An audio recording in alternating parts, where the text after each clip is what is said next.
പാഞ്ഞു കേറി ദൂരത്തില്ലെങ്ങോ പതുങ്ങിയല്ലോ. താനെ കൊളുത്തുള്ളൊരാ ചേലക്കും വെറ്റില ചെല്ലത്തിനു ഭൂമിയെപ്പാടെ മൂടും അത്രയും വെറ്റില ഇട്ടു വയ്ക്കാം കുഞ്ഞിളം വാവേ.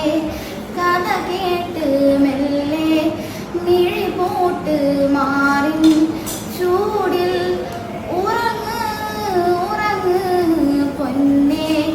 തളരാതെ ഊമൽ ചിരിയോടെ കൊഞ്ചി കളിയാടി വളര് വളര്. നീ നടന്നു പോകുമാ നീണ്ട നീണ്ട പാതയെ കൈവിരൽ പിടിക്കുവാൻ കൂടെ ആരിനീ.